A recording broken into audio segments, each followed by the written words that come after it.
اچھا، اب میں چاہتا ہوں کہ حضور کی بارگاہ میں کوئی تحفہ بھیجوں، سبحان اللہ. حضور کی آقا علیہ السلام کی بارگاہ میں بطور امتی کوئی تحفہ بھیجوں.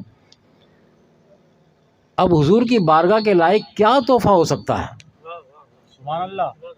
جن کو اللہ نے کائنات کا مالک بنایا ہے، جنت کے مالک ہیں آپ، ان کے پاس میں کون سا تحفہ بھیجوں جو حضور کی شان بھی ہو، جو حضور کے شان ہو، میری اوقات کے مطابق نہیں، حضور کے شان ہو.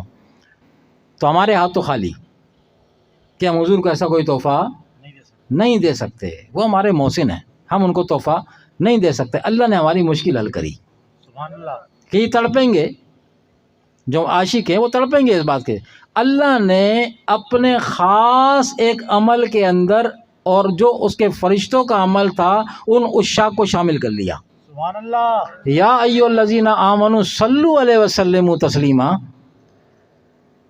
اے ایمان والو تم بھی نبی پر درود بھیجا کرو، سلام کثرت سے پڑھا کرو. سبحان اللہ. اب ہم جب سلام پڑھیں نا، ہم درود و سلام پڑھیں تو ہماری نیت کیا ہونی چاہیے کہ ہم حضور کی بارگاہ میں ہدیہ بھیج رہے ہیں، تحفہ بھیج رہے ہیں. اور یہ تحفہ بھی کیسا ہے؟ آپ نے کیا کہا؟ اللہم صلی اللہ، یہی کہتے ہیں نا آپ. تو اللہم صلی اللہ، آپ اس اللہم صلی اللہ میں تو آپ اللہ سے کہہ رہے ہیں یا اللہ تو بھیج، یا اللہ تو بھیج درود. اللہم صلی اللہ، یا اللہ تو بھیج درود. اللہ نے کہا ہم سے کہ تم بھیجو، اور ہم کہہ رہے ہیں اور واپس کہہ رہے ہیں اللہم صلی اللہ، یا اللہ تو بھیج. پھر ہم نے کیا بھیجا؟ جب واپس اللہ سے کہہ دیا، اللہ نے ہم سے کہا نہیں پر درود سلام بھیجو، ہم نے کہا اللہم صلی اللہ، یا اللہ تو بھیج. کیوں؟ اللہ ہی نے سکھایا کہ مجھ سے تم واپس ایسے کہو، تم مجھ سے بولو، کیونکہ تمہاری اوقات نہیں کہ میرے ماؤں پہ تم صلوات پڑھ سکو، تم میرے ماؤں کی شان کو نہیں پہنچ سکتے ہو. لہٰذا میرے ماؤں پر درود بھیجنے کا معاملہ بھی میں اپنے شان بھیجوں گا، تم میرے ماؤں کی شان کو سمجھ ہی نہیں سکتے ہو. لہذا میں نے حکم دیا، تم حکم کی تعمیل یہ کرو کہ تم ریٹرن مجھ سے بولو کہ اللہ تو بھیج اپنی شان کے مطابق اپنے ماؤں پہ درود و سلام. ہم تو عاجز ہیں، وہ بارگاہ بڑی بارگاہ ہے. تو درود سلام کا صیغہ دیکھو کتنا پیارا ہے نا. اللہ نے آپ سے کہا، ہم سے کہا، اور ہم نے اللہ سے عرض کر دیا اللہم صلی علیہ، یا اللہ ہم عاجز ناقص بندے ہیں، وہ تیری ماؤں کی بارگاہ ہے، ٹھیک ہے، تیرا حکم تو مانتے ہیں لیکن ہم اس قابل نہیں ہیں کہ درود سلام ان ٹوٹے پھوٹے الفاظ ہمیں تو آتا بھی نہیں. تو اللہ بس تو بھیج دے اللہم صلی علیہ.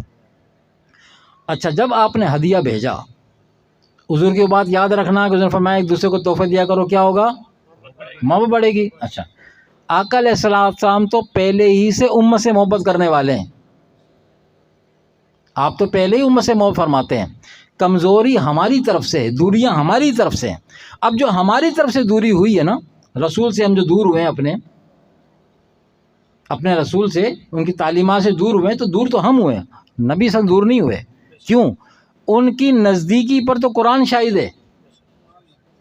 جس طرح اللہ نے اپنے لیے فرمایا نا کہ اللہ اپنے بندوں کی شہرک سے زیادہ قریب ہے.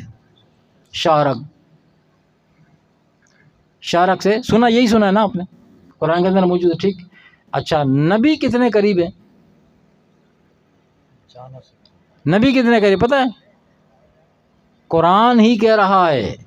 جب نبی کی بات آئی نا تو اللہ نے فرمایا کہ یہ نبی ایمان والوں کی، مخصوص فرمایا ایمان والوں کی، مومنین کی، ان کی جانوں سے بھی زیادہ قریب ہے. اب اللہ نے ہمیں بتایا کہ میرا تم دور ہو اپنے معاملات کی وجہ سے، مگر میرا نبی تو تمہاری جانوں سے زیادہ تمہارے قریب ہے. اتنی جان تمہارے قریب نہیں ہے تمہاری اپنی جان جتنا میرا محبوب تمہارے قریب ہے. اب اتنا کوئی قریب ہو تو آپ اسے حاضر مانو گے نہیں مانو گے؟ جو جان سے بھی زیادہ، بھائی ایک بندہ دور بیٹھا، یہ احمد جان بیٹھے ہیں تو یہ آ کے حاضر ہے نا، اس طرح خضر جان بیٹھے تو یہ حاضر ہیں، آپ سامنے بیٹھے اس محفل کے حاضر ہیں، سامنے بیٹھے ہیں، فاصلہ ہے تھوڑا، ایک دوسرے کو دیکھ رہے ہیں تو ہم ایک دوسرے کے حاضر ہیں. حاضر مانا موجود، لیکن فاصلہ ہے، کچھ قدموں کا، کچھ بالش کا فاصلہ ہے، لیکن اس کا انکار کوئی نہیں کرے گا کہ فاصلہ موجود لیکن موجود تو ہے. یہ فقیر آپ کے سامنے موجود ہے، آپ اس فقیر، کیونکہ ہم دیکھ رہے ہیں اس لیے ہم حاضر مان رہے ہیں. اچھا، ہمارا عقلی تقاضا ہے کہ ہمیں چیز نظر آئے تو ہم مانیں گے کہ حاضر ہے. آنکھ آئے، آنکھ سے مشاہدہ کریں گے تو مانیں گے نا.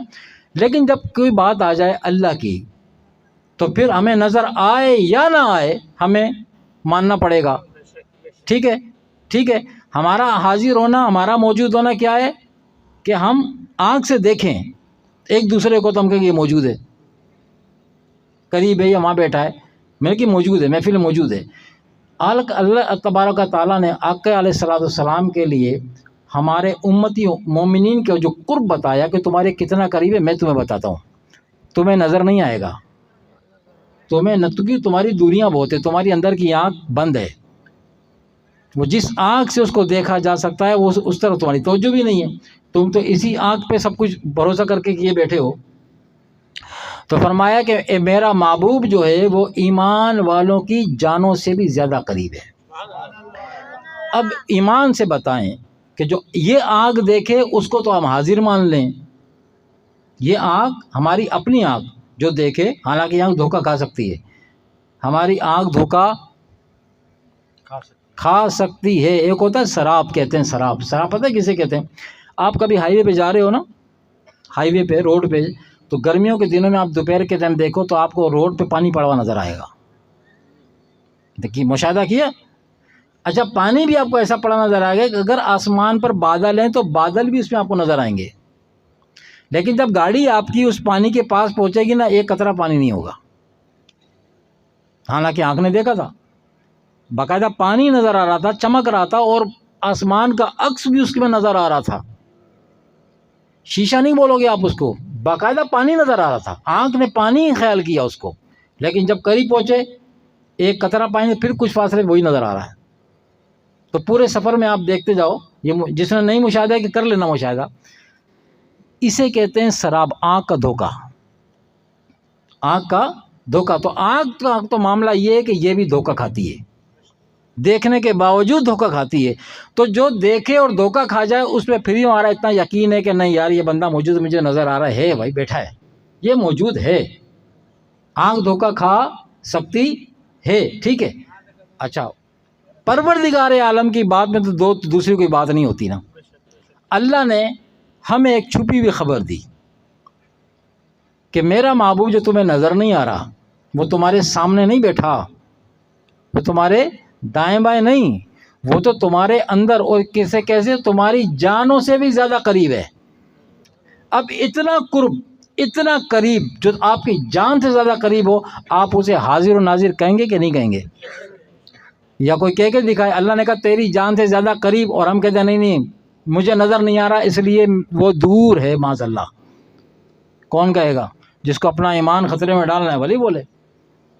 اسی لیے اللہ نے اہل ایمان کو مخاطب کیا، صرف ایمان والوں کی جانوں سے زیادہ قریب ہے.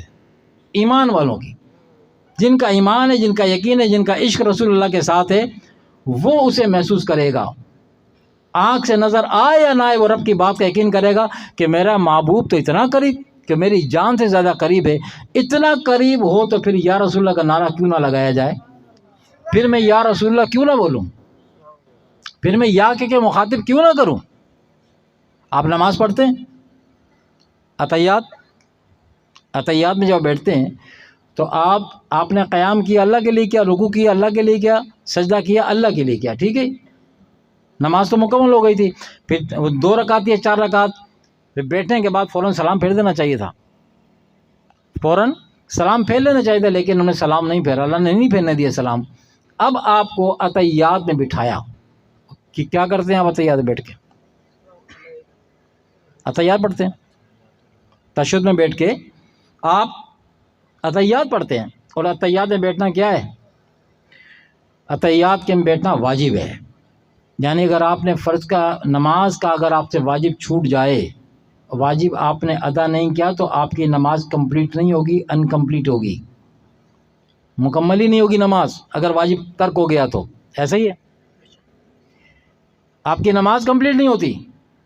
یا اللہ قیام تیرے لیے کر لیا، قیام میں کھڑے ہو کے تیری تعریف کر دی، رکوع میں سبحان ربی العظیم تیری تسبیح پڑھ دی، سجدے میں جا کے سبحان ربی الاعلیٰ پڑھ دیا، تیری بڑائی کر دی، سجدہ تجھے کر دیا، اب بیٹھ کے سلام پھیر لیتے نا، اب کیا مام؟ نہیں، تم نماز سے بعد میں باہر نکلو گے، پہلے میرے ماؤ پر سلام پڑھو گے، وہ میری بڑائی تم نے کر لی، قیام کیا، رکوع کیا، وہ میرے لیے تھا، اب ذکر خدا جو ان سے جدا چاہو نجدی ہو، ذکر خدا جو ان سے جدا چاہو نجدی ہو، واللہ ذکر حق نہیں کنجی سکر کی ہے۔ اللہ کے ساتھ رسول اللہ کا ذکر مسٹ ہے، ورنہ لا الہ الا اللہ محمد رسول اللہ یہ کلمے کے ساتھ نہیں آتا۔ اللہ نے ایسا جوڑا ہے نا کہ جو لا الہ الا اللہ کا محمد رسول اللہ کہے گا نہیں، وہ ایمان والا بھی نہیں کہلا سکے گا، وہ اہل ایمان بھی نہیں ہو سکے گا۔ تو آپ دیکھیں کہ نماز کے اندر جب آپ عطیات پڑھتے ہیں، آپ نے کیا کہا؟ السلام علیہ عطیات للہ والصلوات و طیبات والسلام علیکہ ایھا النبی۔ نماز سے باہر آپ کہتے ہیں یا رسول اللہ، یا نبی اللہ، یہ کہتے ہیں نماز کے بعد، نعرہ لگاتے ہیں یا رسول اللہ۔ اللہ نماز میں نعرہ لگوا رہا ہے آپ سے، السلام علیکہ ایھا النبی، ایو کے معنی یا کے اندر ہی آتے ہیں، آپ یا رسول اللہ کہہ دیں، یا نبی کہہ دیں، یا ایھا النبی کہہ دیں۔ ایھا النبی، اے نبی، اے کس کو بولتے ہو اردو میں؟ اے بھائی، او بھائی، یہ آپ وہاں استعمال کرتے ہیں جب بندہ کوئی آپ کو نظر آ رہا ہو سامنے، جو کوئی موجود ہو نا، وہ کو اے بھائی، اب کوئی نظر ہی کوئی نہیں آ رہا ہو آپ کو، تو آپ اسے اے بھائی کیسے بولو گے؟ یا کا صیغہ، عربی کا جو یا کا صیغہ ہے وہ حاضر کے لیے بولا جاتا ہے، جیسے اردو میں، سندھی میں کیا بولتے ہو آپ سامنے والے کو جو موجود ہو؟ ہاں یہی ہے، او با، اے با، یہی ہے نا، یعنی نظر موجود ہے، وہ جو موجود ہے اس کے لیے۔ عرب والے عربی زبان میں جو بندہ سامنے موجود اس کو مخاطب کر، یا شیخ، یا سیدی، اس طرح کے مخاطب کرتے ہیں۔ نماز کے اندر پروردگار عالم نے اپنی عبادت کے اندر پروردگار عالم نے نماز میں نکلنے سے پہلے کہا کہ اب سلام تو پڑھنا ہے مگر ایھا النبی کے ساتھ پڑھنا ہے۔ وہ جو نماز کے بعد تم اپنی مرضی سے نعرہ لگاتے ہو یا رسول اللہ کا، نماز کے اندر اب میرے کہنے سے بولو ایھا، اور اگر نہیں بولو گے نماز نہیں ہوگی۔ قیام کیا، رکوع کیا، سجدہ کیا، السلام علیکہ ایھا نبی جو نہیں بولے گا اس کی نماز بھی نہیں ہوگی، نماز سے نکل ہی نہیں سکتا، وہ نماز سے نکل ہی نہیں سکتا جب تک رسول اللہ پہ سلام نہ بھیج دے، اور سلام بھی اسی صیغے کے ساتھ بھیجے گا۔ اگر اس نے کہا کہ کوئی نہیں مانتا اور وہ کہے کہ میں نہیں مانتا اس بات کو کہ ایھا نبی بولوں یا رسول اللہ بولوں، میں نماز کے باہر جب یا رسول اللہ نہیں مانتا تو نماز کے اندر ایھا النبی کیسے بولوں؟ یہ تو شرک ہو جائے گا۔ نماز کے اندر اللہ کی بات ہو رہی ہے اور میں نبی کو حاضر ناظر جان کے ایھا النبی کا صیغہ حاضر ناظر کے لیے، تو میں کیسے کہہ دوں؟ یہ تو شرک ہو جائے گا۔ ہاں کر لو پھر، ایھا النبی تم نہیں پڑھو، اللہ نمازی قبول نہیں کرے گا، نہ سبحان ربی الاعلیٰ قبول، نہ سبحان ربی العظیم قبول، نہ سورہ فاتحہ قبول، نہ سورہ اخلاص قبول، کچھ نہیں۔ قصور کیا تھا؟ ایھا النبی کیوں نہیں پڑھا؟ میرے ماؤں پر اس صیغے کے ساتھ سلام کیوں نہیں پڑھا؟ السلام علیکہ ایھا النبی و رحمۃ اللہ وبرکاتہ، کیوں نہیں پڑھا؟ اور یہ جو سلام ہے نا، یہ کس کا سلام ہے؟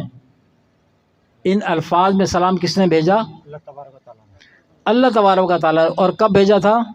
معراج میں، جب آقا علیہ السلام تشریف لے گئے تھے نا معراج میں، اللہ سے ملاقات کے لیے، اللہ کا دیدار کے لیے، زیارت کے لیے، تو اللہ تبارک و تعالیٰ نے جو آپ کو استقبال کیا، اللہ تبارک و تعالیٰ نے ان الفاظ میں آپ پر سلام بھیجا، السلام علیکہ ایھا النبی و رحمۃ اللہ وبرکاتہ، اے نبی، اور یہاں بھی وہی السلام علیکہ ایھا النبی، اور کیا ہوگا؟ اے غیب بتانے والے، اللہ اپنے محبوب سے کہہ رہا ہے، اے غیب بتانے والے، تجھ پر میری طرف سے سلامتی ہو، تجھ پر میری طرف سے رحمتیں ہوں، تجھ پر میری طرف سے برکتیں ہوں۔ السلام علیکہ ایھا النبی و رحمۃ اللہ وبرکاتہ، یہ عطیاتیں پڑھتے ہیں۔ اللہ نے اس کو دیکھو اپنی حد تک نہیں روکا کہ یہ خاص میں نے ان الفاظ میں اپنے ماؤں پہ سلام بھیجا ہے، کسی کو اس میں شریک نہیں کروں گا، لیکن کمال ہے اس کی مہربانی کا کہ اپنا پڑھا ہوا سلام، اپنا بھیجا ہوا سلام بھی اپنے بندوں کو دے دیا کہ تم ان الفاظ میں جن الفاظ میں میں نے ماؤں پر سلام بھیجا ہے، ان الفاظ میں نماز کے باہر نہیں، نماز کے اندر بھیجو سلام۔ نماز کے باہر تو بھیجو، تو بھلے بھیجو، تمہاری مرضی ہے، مگر نماز کے اندر۔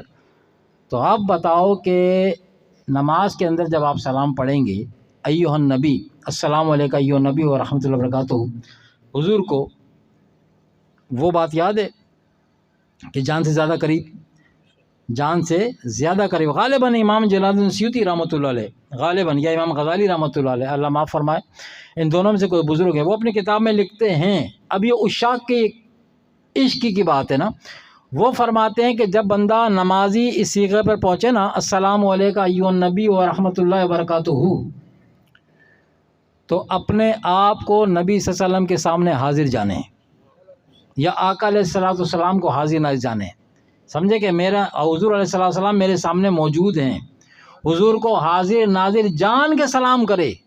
اس کا مطلب کیا ہے کہ اپنی توجہ کو حضور کی طرف لگا کے سلام پیش کرے، اپنی توجہ کو حضور کی طرف لگا کے سلام پیش کرے، کہ میں جب کہے گا کہ السلام علیکم ایھا النبی و رحمۃ اللہ وبرکاتہ، تو ذہن کسی اور طرف ہوگا، سلام نبی کو ہو رہا ہو، ذہن کہیں اور جا رہا ہو، یہ تو بارگاہ رسالت کے ادب کے خلاف ہے۔ ہاں، یہ بات ہم ایک دوسرے کے لیے پسند نہیں کرتے کہ ہم ان سے ہاتھ ملائیں اور منہ ان کی طرف کیا ہوا ہو، آپ سے ہاتھ ملائیں منہ ان کی طرف کیا ہو، کوئی پسند کرے گا اس بات کو؟ ہاتھ آپ نے میرے ہاتھ میں دیا، منہ اس طرف کیا ہوا ہے، یا ہاتھ میرے ہاتھ میں دیا، باتیں کسی اور سے کر رہے ہو، یہ کیا طریقہ ہے آپ کا؟ پہلے اس سے فری ہو جاؤ، بعد میں مجھ سے بات کر لینا، پھر یہی کہیں گے نا۔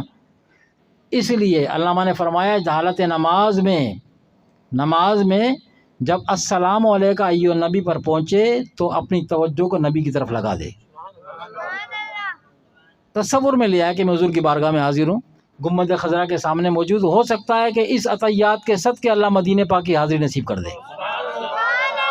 پہلے ہم اپنی تو کوشش کریں، دور بیٹھ کے جو کر سکتے ہیں وہ تو کریں، اس کے لیے پہنچانا مشکل تھوڑی ہے، اس کے لیے پہنچانا مشکل نہیں ہے، اس پہ اس کی طرف سے بڑی کرم عام ہے، الطاف کرم اس کے تو شہیدی سب پر، عام ہے الطاف کرم اس کے تو شہیدی سب پر، ارے تجھ سے کیا ضد تھی تو گر کسی قابل ہوتا۔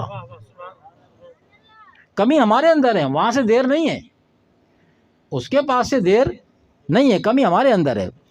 تو اپنے محبوب سے جو ہمارا رشتہ کمزور ہو گیا، ہماری اپنی غلطیوں کوتاہیوں کی وجہ سے، درود و سلام اللہ نے ہمیں ایک صیغہ دیا، اس کے ذریعے تم محبوب سے قریب ہو سکتے ہو، اور دیر نہیں لگے، کیوں کہ محبوب پہلے ہی تمہارے بہت قریب ہے، تمہارا اپنا سفر کرنا ہے بس، وہ پہلے ہی اتنا قریب ہے جتنی جان تم اپنی جان سے قریب نہیں ہے، وہ محبوب تمہارے اتنا قریب ہے۔ اگر کسی کو شک ہو تو قرآن مجید کھول کے دیکھ لینا جا کے، اللہ نے جہاں اپنے لیے کہا کہ میں تمہاری شیرک سے زیادہ قریب ہوں، وہیں محبوب کے لیے فرمایا کہ میرا محبوب ایمان والوں کی ان کی جانوں زیادہ قریب ہے۔ جان کی طرح قریب نہیں کہا، جان کی طرح قریب نہیں کہا، جانوں سے زیادہ قریب فرمایا۔ اللہ عشق رسول سکھا رہا ہے قرآن میں،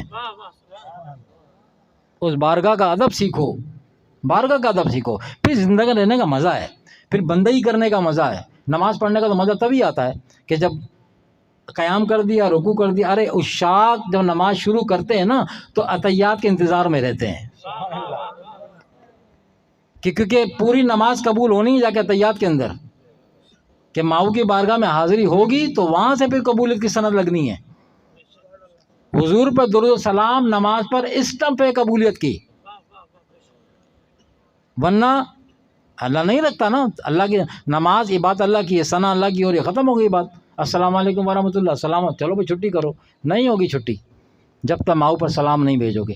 تو ہم نے کہا کہ چلو ٹھیک ہے یار، دوسرے سلام نہیں پڑھتے نا، چلو جھگڑا ختم کریں، نماز کے اندر ہم جو السلام علیکم ایھا النبی ہر فرقے کا بندہ پڑھتا ہے، ہر مسلک کا بندہ ہے، یہ سلام پڑھتا ہے، تو ہم نے کہا چلو جو نماز کے اندر پڑھتے ہو نماز سے باہر پڑھ لیا کرو، یہی والا، اس پہ تو کوئی اختلاف نہیں ہونا چاہیے۔ آپ مصطفیٰ جان علیہ پر لاکھوں سلام نہیں پڑھتے نہ پڑھیں، یا نبی سلام علیہ کا نہ پڑھتے نہ پڑھیں، دوسرا کوئی سلام نہ پڑھتے، لیکن یہ تو اللہ نے بتایا ہے، یہ تو اللہ کا بھیجا ہوا سلام ہے، اس کو تو ذوق اور شوق کے ساتھ پڑھنا چاہیے کہ میں تو اللہ کا بھیجا ہوا سلام پڑھ رہا ہوں، اللہ کا حکم ہے، نماز والا سلام ہے، نماز کی جو سلام نماز کے اندر پڑھنا جائز ہے تو نماز کے باہر پڑھنا پھر کیسے بدعت ہو جائے گا؟ نماز کے باہر پڑھنا پھر کیسے شرک ہو جائے گا؟ نماز کے اندر پڑھنا اگر عین ایمان ہے تو نماز کے باہر پڑھنا بھی عین ایمان ہے۔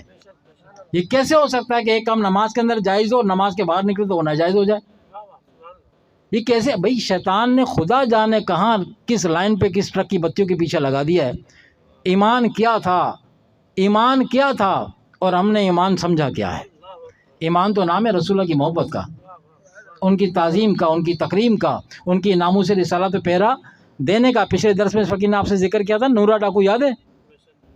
نورا ڈاکو تھا نا، وہ ڈاکو تھا، ڈاکو۔ اور ڈاکو کے لیے سزا پتہ ہے کیا ہے؟ ڈاکو اگر مر جائے، مارا جائے تو اس کی نماز جنازہ نہیں ہے، شریعت ہے یہ، کیوں کہ وہ دوسروں کے جان و مال پر ڈاکے ڈالتا ہے، ٹھیک ہے؟ شریعت نے سزا رکھی ہے، ڈاکو اگر قتل کر دیا جائے، مقابلے مارا جائے، اس کی نماز جنازہ نہیں۔ ایسی کھڈا کھود کے کفن میں نہیں دیا جائے گا، ایسی کھڈا کھود کے دفن کر دو، ایسا ہی یہ شریعت ہے۔ لیکن اس ڈاکو نے جب آقا علیہ الصلوۃ والسلام کی ناموس سے پہرا دیا سبحان اللہ، تو اب جو حقوق اس نے غضب کیے، لوگ کہیں گے وہ تو حقوق العباد غضب کر کے بیٹھا تو اس کی بخشش کیسے ہوگی؟ ہاں، اس کی بخشش کا بھی سن لو کہ جب بندہ اپنے رب کو راضی کرتا ہے، رسول اللہ کے ذریعے آتا ہے نا، تو اللہ تبارک و تعالیٰ اس بندے کے حق جو اس بندے پر دوسرے بندوں کے حق تھے، اللہ اپنے ذمہ کرم پہ لے لیتا ہے، میں تیری طرف سے ادا کروں گا۔ اللہ ادا کرنے پہ آئے تو کون بندہ راضی نہیں ہوگا؟ اللہ فرمایا کہ حضور نے حدیث سنائی، حضور نے فرمایا کہ بروز قیامت مومنین کے آپس میں بھی معاملات ہو جاتے ہیں نا، تو کچھ اگر حقوق نکلتے ہوں گے نا ایک دوسرے کے، تو جو اور اللہ اس پارٹی سے بھی راضی، اس پارٹی سے بھی راضی، دونوں سے راضی، لیکن اب ان دونوں کے حقوق ایک دوسرے پہ کچھ نہ کچھ تو نکلتے ہیں، وہ انصاف کا دین ہے۔ اب اللہ فرمائے گا اپنے کہ اس پارٹی کے حقوق اس پہ نکلتے ہیں، اس بندے کے حقوق اس پہ نکلتے ہیں، اللہ اسے فرمائے گا تو اپنے بھائی سے راضی ہو جا۔ اللہ خود فرمائے گا تو اپنے بھائی سے راضی ہو جا، اس سے فرمائے گا تو اپنے بھائی سے راضی ہو جا۔ اچھا، راضی ہونے کے لیے فری نہیں، اپنی شان کے مطابق اپنے خزانوں سے عطا بھی فرمائے گا۔ جب میں کہہ رہا ہوں راضی ہو جا تو میں تمہیں دوں گا بھی تو صحیح نا، لے دے کے معاملہ ہوتا ہے نا بھائی، لے دے کے معاملہ ہوتا ہے۔ تو جب وہ کہہ رہا ہے اس کا حق نکلتا ہے، اور جب اللہ حق معاف کروانے پہ آئے گا تو کچھ دے گا، اس کا کچھ نہیں ہوگا، اس کا کچھ بہت کچھ بلکہ سب کچھ ہوتا ہے، وہ اپنی شان کے مطابق دے گا۔ تو قیامت کے دن کچھ لوگ ایسے بھی ہوں گے جن کے حقوق اللہ اپنے ذمہ کرم پہ لے کے ادا کرے گا۔ تو اس نورا ڈاکو کے طرف حقوق العباد تو نکلتے تھے، لیکن جب اس نے ناموس رسالت پر پہرا دیا، اپنی جان کی بازی لگا دی، اللہ نے اس کے حقوق اپنے ذمہ کرم پہ لے لیے اور اس کا نقشہ ہی بدل دیا۔ تھا ڈاکو، اسے عاشق رسول بنا کے زمین سے اٹھایا۔ سبحان اللہ، اس کا نماز جنازہ پڑھنے والے قسمت والے تھے، اس کا نماز جنازہ پڑھنے والے قسمت والے تھے، اس کا جنازہ اٹھانے والے قسمت والے تھے۔